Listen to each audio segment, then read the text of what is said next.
Hola, bienvenido a mi humilde cocina, or welcome to my humble kitchen. Alright guys, welcome to the second episode of Cooking with Grande Cabeza, or Cooking with Big Head. Today we have an incredible recipe we're going to make. We're going to make a ribeye steak. We're going to crust that with some Gouda. We're going to top it with some scallops and some shrimps. We're also going to have shoestring sweet potato fries, and we're going to have some veggies on the side, okay? Cook with me. Let's get down. So I forgot to mention, any good steak is going to need a compound butter to go on top of that. A compound butter is really simple.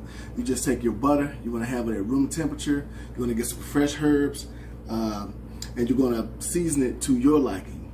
What I'm going to use, I'm going to just use a little bit of pepper, a little bit of smoked paprika, and a little bit of salt, okay? Now you don't need a lot because I'm using salted butter. If you're not using salted butter, you know, get down in your own way. As for our compound butter, we're going to start with some a stick of butter.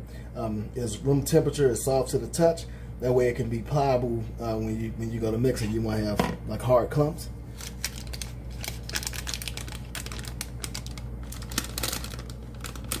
A lot of people do this with European butter because it has more fat, and they say that the more fat that you have, the more flavor that will be absorbed into your compound butter. Alright, so I'm doing mine really simple. We just got some rosemary, splat out. Just gonna take one stem of rosemary, and then we're just gonna grab some chives to put in there. I love me some chives. Let's see.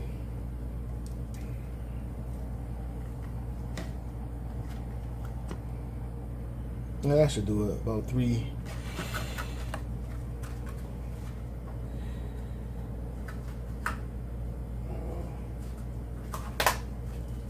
Alright, I'm just going to take the rosemary off the stem.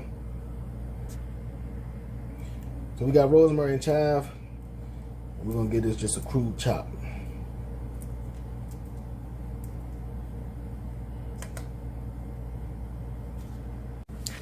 Alright.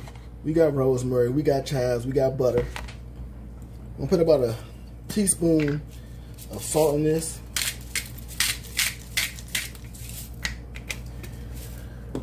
Got a teaspoon of pepper. Of course, I'm just eyeballing it, but if you want to be a stickler, you know, feel free to get your spoon out and your measuring spoon and do it that way. And just a dash, you know, of smoked paprika. We don't want it to overwhelm the flavor, but we just want some in there. And we just mix this up. Just like this. Just go at it. Get down on it, you know?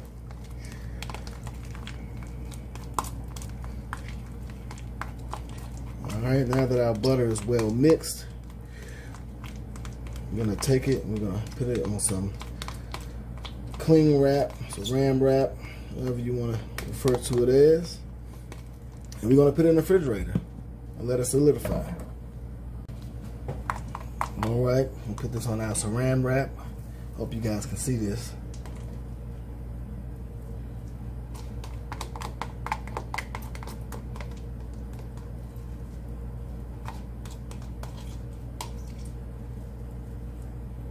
And it's really just that simple. Compound butter, baby. Alright, so we're going to take this and we're going to roll it. We're going to roll it. Now saran wrap, cling wrap. And we're going to take the ends and we're going to tie it up, just like that. Take the end, tie it up, just like that. And so this is the shape that we really want, so that when we're ready to use this, we can just cut a section off for our recipes and put it on top of our protein or whatever you want to use it for, your bread, or, you know, it's many uses. It's butter, so, you know, use your imagination. Alright guys, so when we sous vide, remember we want our temperature to be between about 129 and 133. My temperature, I don't know if you guys can see this, it's actually at 150. Can you guys see that? It's about 150. So I need to bring the temperature down. So what I'm going to do is I'm just going to grab a cup, put some cold water in it.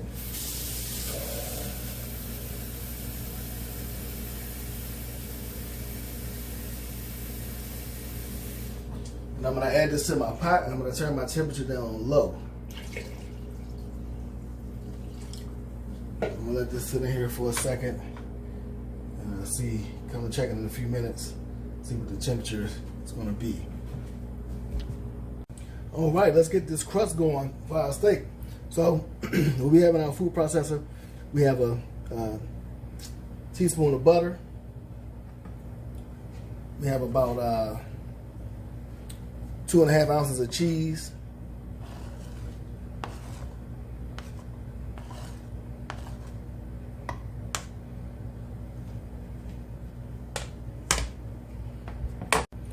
All right, we have 1 shallot, crudely chopped. You don't really have to chop this fine because the food processor take care of it for you.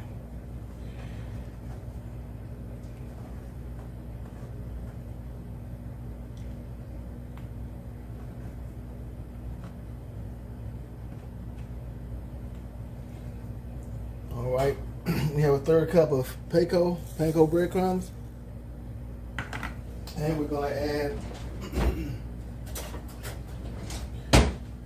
a teaspoon of sour cream.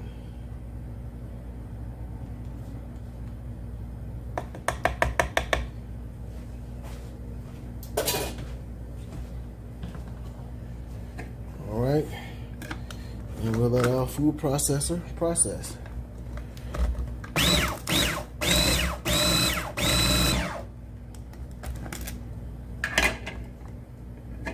And that's that. Oh yeah, we done got down on this crust right here. If you ever been to a steakhouse and you see the way they crust their steak, we're going to end up with the same or similar product, okay? So this is what your crust should look like. Let's get down, baby. All right, guys, check out this bad man pajama. This is a nearly 2-pound ribeye. This is what we're going to use in our fancy sous vide machine. So we're going to hit it with some salt. You know, you get down in your own way. You know, if you need more salt, you know, get down on your salt. Because I'm gonna just put a little bit on mine. Got our pepper going, and of course you want to season both sides. Flip that mamma jam over, bam. Some more salt.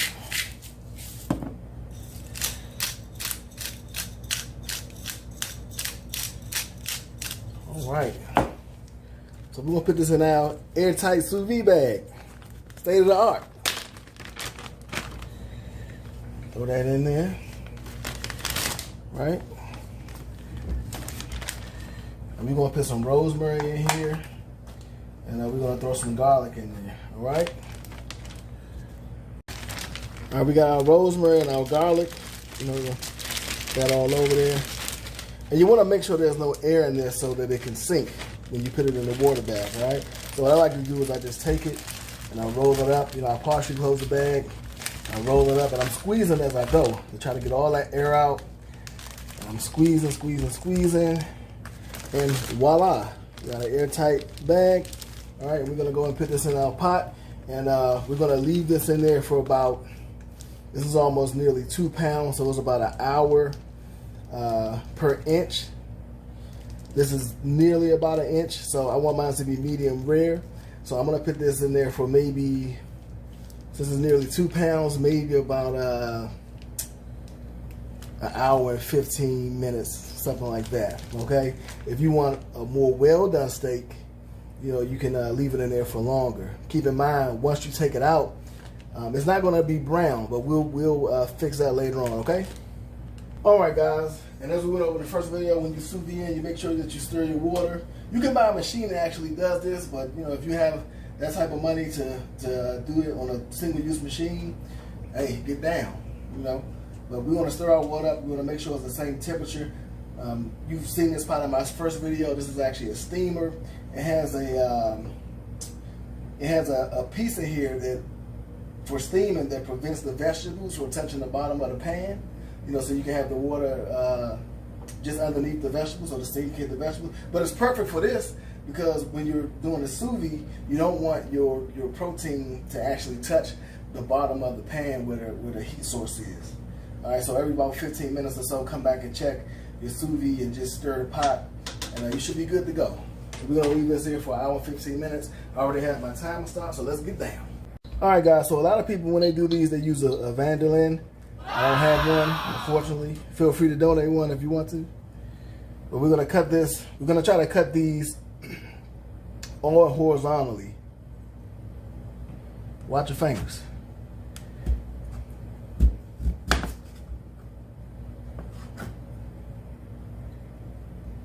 You know, you can roll your fingers back and just put your knife right through it. Oh, this knife is getting down, y'all. Look at that. This is about the consistency and the size you want. Then we're going to take it and we're also going to cut it this way, okay? Who needs a Vanderlyn when you got the skills, huh? When you got the skills. You can do this too. Just take your time and make sure your knife is sharp. All right, guys, time for science. All right, so I took my fries, I put them in some cold water. What the cold water does is it helps remove the starch and the sugars. It helps the steel walls stay stiff. That way you get those crispy fries that we all love. All right, guys, it's been an hour and 15 minutes. Our sous vide is done. See, it doesn't really have a lot of color. So we're gonna come out of this sous vide bag and we're gonna go ahead and brown it, okay? All right, so we put a little olive oil. My pan is already hot. I'm gonna put this on a medium heat. A little bit of olive oil. Put a little bit of butter.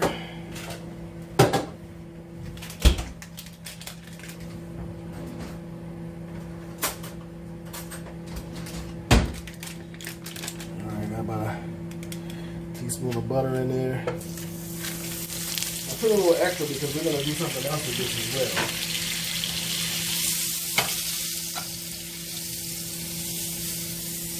The reason why I use both is because you're going to get a great flavor from the butter, and the olive oil is going to help it not to burn.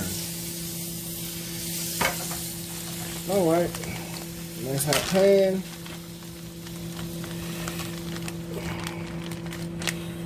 Take our steak out. Let's brown it.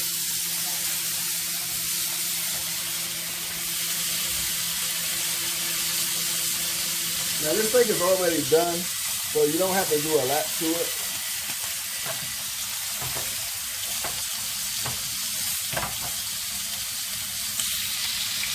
And we're not really browning it for that long. We're gonna do maybe about a minute or so per side.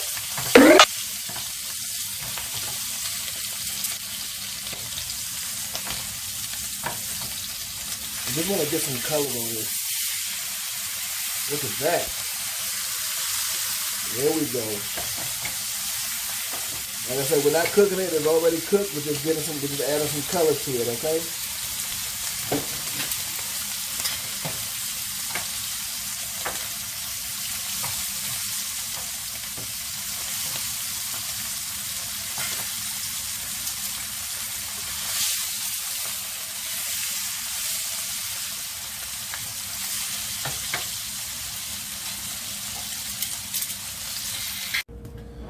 All right, guys, we have a beautiful sear on our steak.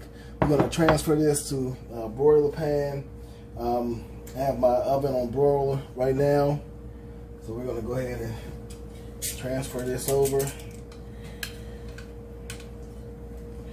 Ooh, that thing's soft.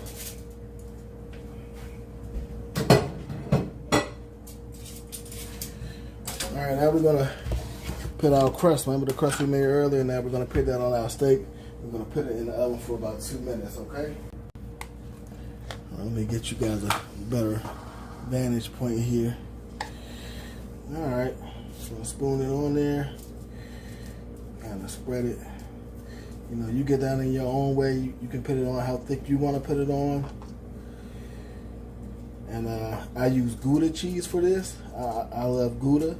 A lot of people use Parmesan to crust theirs. So, you know, if Parmesan is your thing and that's what you like, you know, get down in your way. right? And I'm just gonna spread this on. It's like a little steak sandwich, you know, just spread it on. All right. It's gonna go on the broiler for 2 minutes. Yo, look how I get down, y'all. Check it out. Fresh out of the oven. 2 minutes. We got our crusted steak ready to go. I got my fries dropped, my shoestring fries.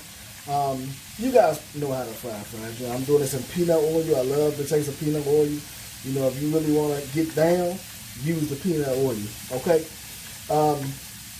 Remember with these fries, make sure that they're really dry after you take them out. And less is more. So add a little bit at a time, Get your plate, some paper towels, and then put your shoestring fries on the paper towels. This is how mine's turned out. What you can do is I seasoned mine before, but you can also take them and season them after. So however you want to get down on your flavor, that's how you do it. All right. And so when I'm frying, I listen for the sound. When you deep frying, when it starts floating to the top, generally it's done. I like to cook mine a little bit more because I like it to be a little bit crispier. Okay, but you know what I say? Get down how you want to get down. Make them how you want to make them. All right. All right, guys. Hot pan, olive oil, butter. Okay. We're gonna get down on this real simple. Scallops. Room temperature. You hear that? That's what you want to hear. I'm going to cook it for about a minute to a minute and a half on each side. I'm going to throw my shrimp in there as well. Don't need to bother them too much. Just let these cook.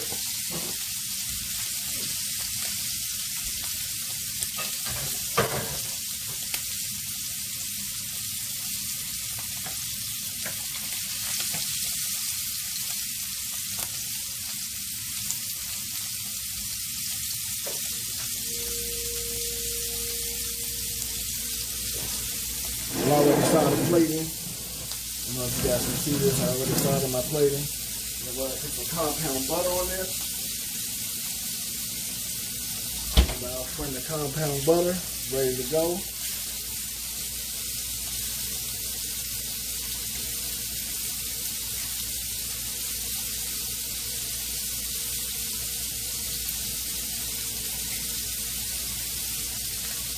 Chop a piece of this off. Put that right on top.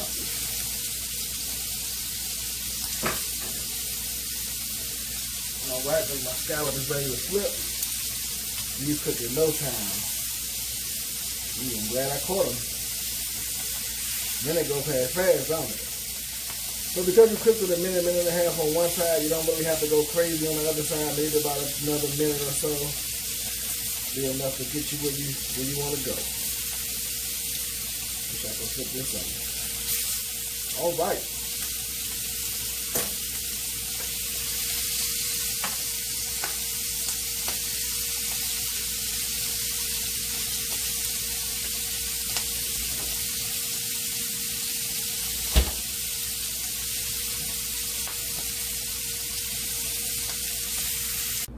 All right, guys. We're all done. It's time for the big reveal on 1, 2, 3. Check me out. Huh? You see it? Look at that there. Get down. All right, join me next time. Thank you guys for supporting me in what I do. This is definitely a gift from God because I've always cooked, since I was a child, but I think over probably the last month or so, it just went to another level. So, you got to thank the man upstairs. And I hope that you guys receive many blessings too. And get down.